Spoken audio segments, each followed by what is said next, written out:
বিশ্বকাপের ফাইনালে টসে হেরে ভারতকে ব্যাটিংয়ে পাঠিয়ে ভুলই করলো নাকি নিউজিল্যান্ড, সে প্রশ্ন এখন তোলাই যেতে পারে। কেননা এদিন কিউই বোলারদের নিয়ে রীতিমতো ছেলে খেলায় মেতে ওঠে ভারতের ব্যাটাররা। এমনকি হুট করে টিভি সেটের সামনে কেউ বসলে তার কাছে মনে হতে পারে সে কি ম্যাচ হাইলাইটস দেখছে কিনা। ভারত এদিন পাওয়ার প্লের মাঝেই প্রায় ১৭ রান তুলে ফেলে এবং শেষে বোর্ডে আবারও ২৫০ ঊর্ধ্ব রান তুলে ম্যান ইন ব্লুরা।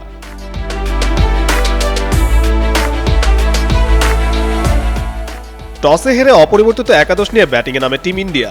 অন্যদিকে একাদশে এক পরিবর্তন নিয়ে ফিল্ডিংয়ে নামে নিউজিল্যান্ড। ভারতের হয়ে যথারীতি ওপেনিংয়ে নামেন ইনফর্ম সঞ্জু স্যামসন ও অভিষেক শর্মা। ফাইনালের মঞ্চে শুরু থেকেই দুই ওপেনার বেশ ক্যালকুলেটিভ ব্যাটিং করতে থাকেন। চতুর্থ ওভারের মাথায় ৫০ ঊর্ধ্ব পার্টনারশিপ করে ভারতকে চালকের আসনে রাখেন স্যামসন ও অভিষেক। সেই সাথে ষষ্ঠ ওভারের মাথায় মারমুখী ব্যাটিং করে ব্যক্তিগত ৫০ তুলে নেন অভিষেক শর্মা। অভিষেক ১৮ বল মোকাবেলায় ২৬৮ স্ট্রাইক রেটে ৬-৪ ও ৩ ছক্কায় তুলে নেন ৫০। এদিকে ৬ ওভার শেষে ভারত বোর্ডের রেকর্ড ৯২ রান তুলে বিনা উইকেটে।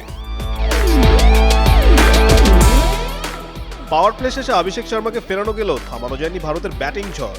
ওয়ান ডাউনে নামা ঈশান কিষানকে সাথে নিয়ে সঞ্জু স্যামসন আহমেদাবাদের রীতিমতো তাণ্ডব চালাতে থাকে। কিউই বলাররা এদিন ভারতীয় ব্যাটারদের সামনে রীতিমতো অসহায় আত্মসমর্পণ করে বসেন। ঈশান ও স্যামসন দুজনে মিলে ৪৮ বলে ১৭ রানের জুটি গড়ে। তবে ১৬তম ওভারে স্যামসন, ঈশান কিষান ও সুরিয়াকে প্যাভিলিয়নে ফিরিয়ে নিউজিল্যান্ডকে কিছুটা ম্যাচে ফেরানোর চেষ্টা করে জিমি নিশা। তবুও ভারত শেষে লোয়ার মিডল অর্ডারের ব্যাটিংয়ে বোর্ডে বেশ চ্যালেঞ্জিং পুঁজি তুলেছে বটে। এখন দেখার বিষয় নিউজিল্যান্ড পারবে কি ভারতের মাটি থেকে ট্রফি ছিনিয়ে নিতে।